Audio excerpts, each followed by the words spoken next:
Have you ever driven over a highway bridge and couldn't help but look below? Or stood on a shoreline's rocky ridge just to watch the water flow? And count yourself as one of the few with a different set of dreams, the kind that keeps you up at night, 'cause you can't wait to get to that stream. It's more than a river. It's more than the water flowing or where it's going. It's the grip on the paddle and the shit in the saddle, the V and the boulders and the lean in the shoulders. When you reach for the eddy, it doesn't get better than this. Yes, it's more. So much more than a river. All right. I love that intro, Andrea. Isn't that great? That's Jerry Vandiver, a songwriter guy out in Nashville. He's got 4 CDs of paddle songs. 4 CDs. I gotta pick some of those up. I love a good fiddle, and it's wonderful to hear that. Love it. Love it. So welcome, everybody. We are having live conversations with Cross Currents Leadership. We're doing this live on Facebook, Substack, and YouTube every Sunday and Wednesday night in January and February. We're gonna bleed a little bit into March. We had a few extra speakers who wanted to get on board, and the audience was excited about it. So I was like, all right, let's go for it. Let's do it. Let's keep going for a little bit. We're talking to the experts in paddle sports and outdoor recreation, and we're getting you those golden nuggets. They're going to level up your leadership opportunities and the things you can offer in your paddle sports and outdoor recreation offerings in 2026. You are in for a special treat tonight. You talked to him for just a second. Jeff Moag from the Water Sports Foundation is with us. We are lucky enough to have, he is one of the best storytellers in paddle sports. And we're lucky to have you on board with us tonight, Jeff. Thank you so much for coming. Well, thanks so much for having me, Andrea. So Jeff is the Water Sports Foundation content director. But before that, he was managing editor of Paddler Magazine, editor-in-chief of Canoe and Kayak Magazine, led the development of Kayak Fish Magazine, SUP the Mag, and developed the Canoe and Kayak Awards. Just a stellar resume. He's got freelance credits that span things like Sports Illustrated, Outside, Adventure Journal, Men's Journal, and the Washington Post. I mean, this is the A-team. So, Jeff, thank you for coming and bringing some of your stories to us. All right. Well, thanks so much, Andrea, for the intro. Got me a little bit embarrassed, but yeah, just really happy to be here.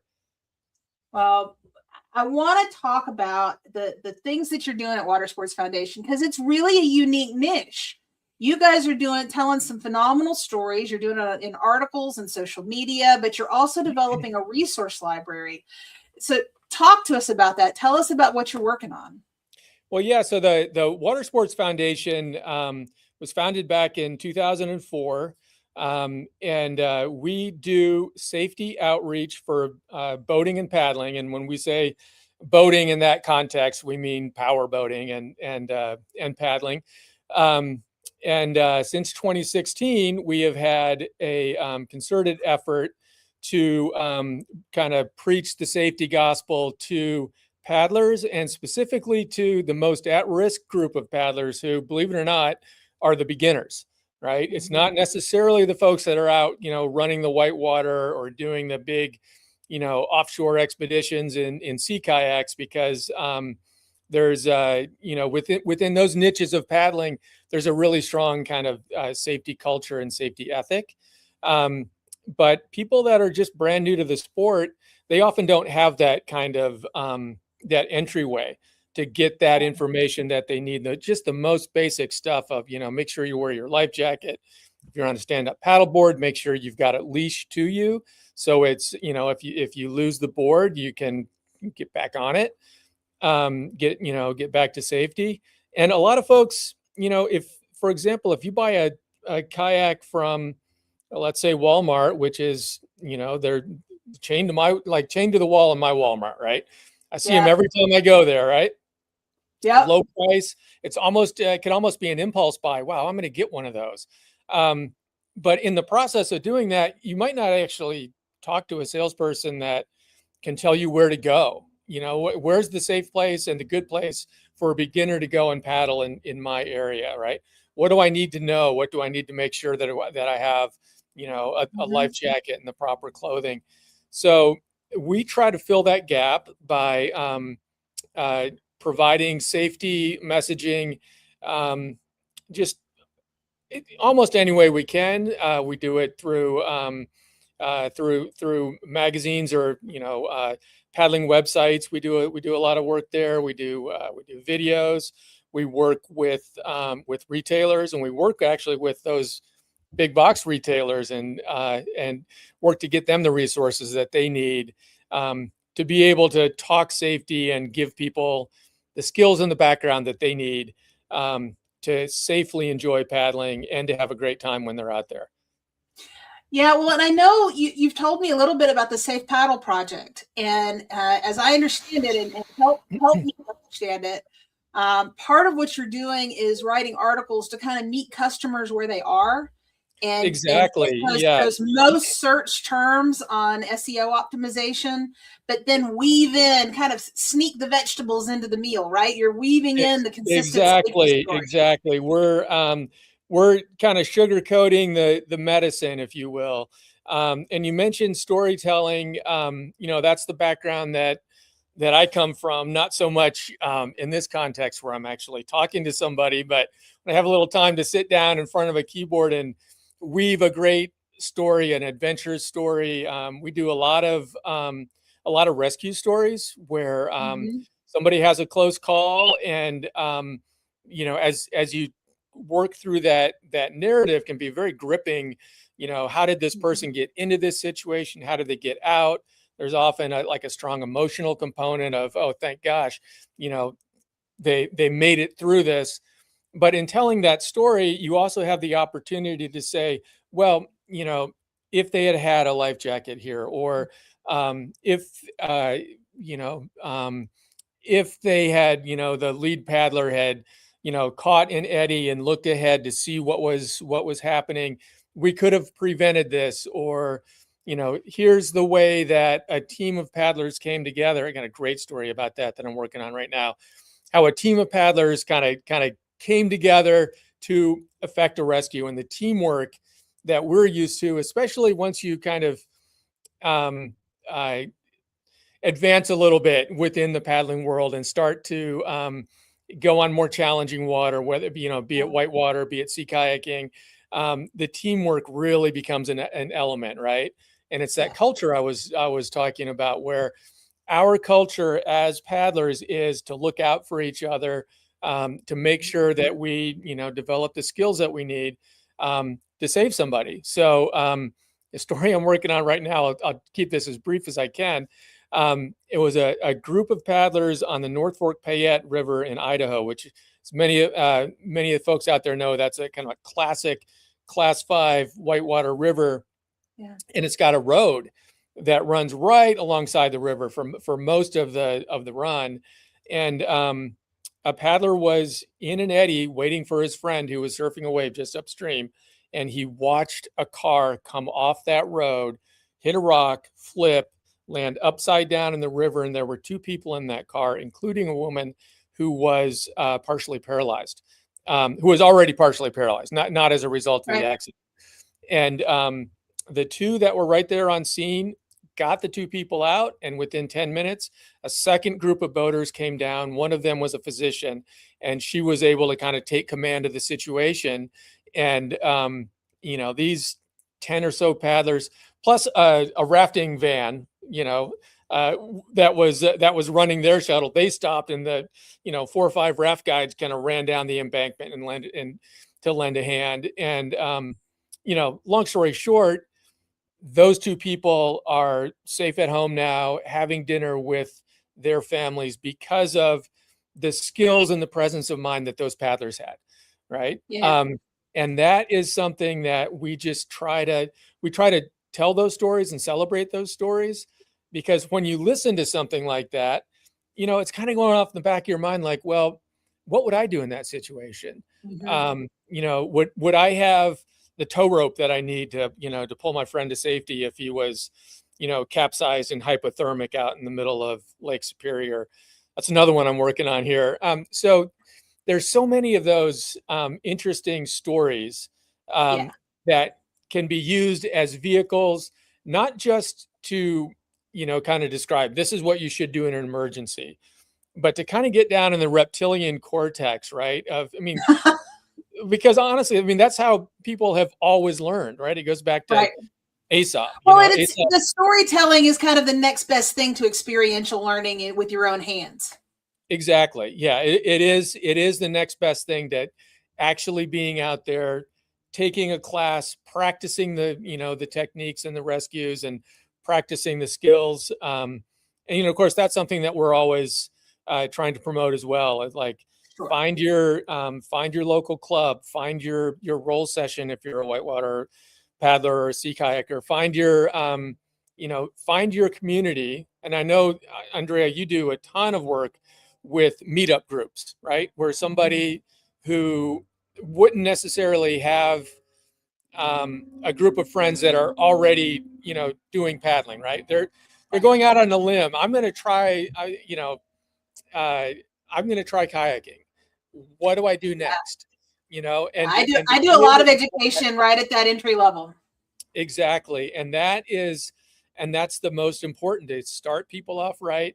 For safety, we talk a lot about safety, but also just to build the sport and to build the industry. When people go and have a pleasant experience where they're comfortable, they're not feeling scared, they're not too cold, they're not too hot, all these things that can be controlled just by kind of having the right gear and the kind of a mentor that will be to tell you how to do it, right? When you have that positive experience, that's what keeps you coming back, and pretty soon that entry level person, well, maybe they're in the middle level where they're the person that's bringing, inviting somebody else into the sport. They're the person at a party that's talking about like, oh, wow, I started paddling and I got to tell you, this is like, it's been a life changer for me. It's so much fun. You should try it. So, I want to make sure we get to the resources, because we're about to run out of time, and let's talk about some of the resources that by telling all these stories, you've compiled quite a database. We have. And so the way that we work typically is we partner with, we call them media providers. And these are like Rapid Media that does Kayak Angler and Paddling Magazine, paddling.com that a lot of people are familiar with. We work with Men's Journal, all these magazines and brands that have their own audiences. So we will do sponsored stories with them, or ask them to develop stories that we kind of direct them to. And those resources then go out, within those, out to those audiences within, within the context of, let's say, Paddling Magazine or one of those.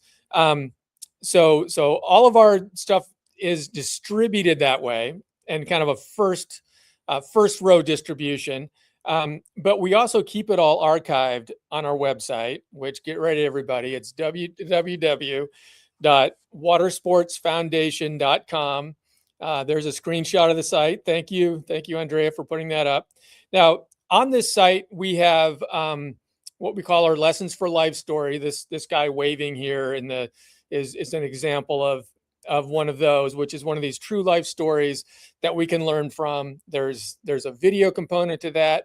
There is a written story that kind of gives you the deeper levels.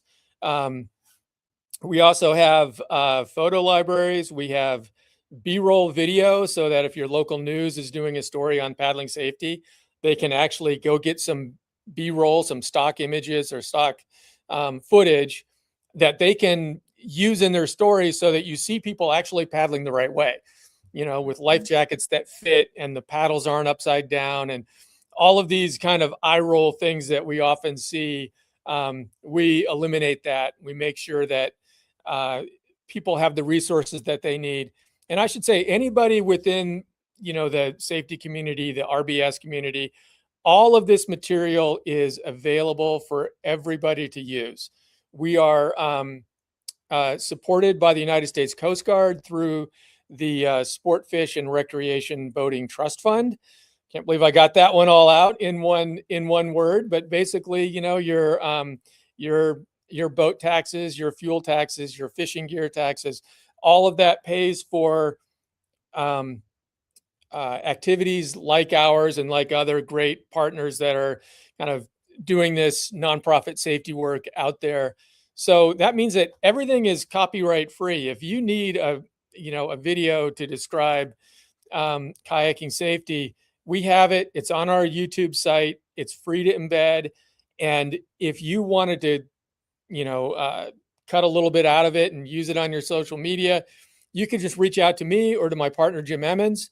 And we would be able to give you the hard copy of that footage to use any way that you like, that supports boating in general and specifically boating safety. So, I think we've got about 300 videos now on our YouTube site. Just search Water Sports Foundation on YouTube. Will be the first one that pops up. Well, and I put in the show notes. So if you guys are watching this video, then you've got right there at your fingertips the links to the website, the links to the photo library, the links to their charts and graphs, the links to their reports and statistics, and the links to the video library. So guys, if you're doing something on social media and you're always looking for a visual, you're always looking for content that's going to promote paddling, that's going to promote education, that's going to promote safety, this is a resource you should have at your fingertips. This is something you should be sharing and sprinkling into your content plan. And one last plug, if I have time, Andrea. It can be so difficult to find good images of people who are properly kitted out, right? And especially with the life jackets, if you're trying to find, just images and you go on a stock site or a free stock site in particular, the life jacket doesn't fit, it doesn't look right. The paddle is upside down. If it's an ASIM paddle, approximately 50% of the time it's upside down, right? So, to be able to have that resource where you're like, hey, I know I can go and get this and it's free and I have the rights. The caption information is in there. You're going to credit your photographer and the person and the location. You get all of that taken care of. So it's a great resource. We encourage everybody out there to make the most of it. Absolutely. Well, thank you so much. I'm going to give a couple of quick announcements. So hang with me, Jeff. You're going to love this too. All right. So thank you, Andrea. Our next live conversation is going to be Sunday night. We're going to have Jim Coffey, who is the incoming chair of the ACA Swiftwater Rescue Committee, internationally renowned Swiftwater instructor.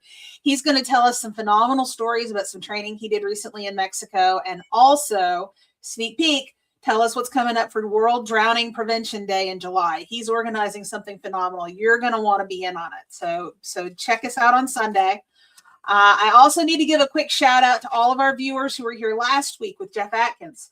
If you're an ACA instructor, level 1, level 2 in Canoe Kayak or SUP, and you want to deliver the Smart Start facilitator certification, that professional certification, we've got that Zoom class with Jeff Atkins coming up on February 19th. Sign up for that now so you can get the instructor credential to deliver the credential. And as always, I want to thank all of our followers and subscribers. This has been such a fun series to put together. You guys have been great. The feedback's been great. And special warm fuzzies to the folks who upgraded their free subscription on Substack so they could get all the email updates, so they could keep me caffeinated and support the work that we're doing here at Cross Currents Leadership. You guys are the best. It's all gonna come back for the benefit of the whole community. So I really appreciate y'all. Thank you, Jeff. You guys do such great work, and it's so awesome to have your content to sprinkle into our content stream. I really appreciate you all. Well, thank you so much, and thanks for having us on. All right, see everybody Sunday.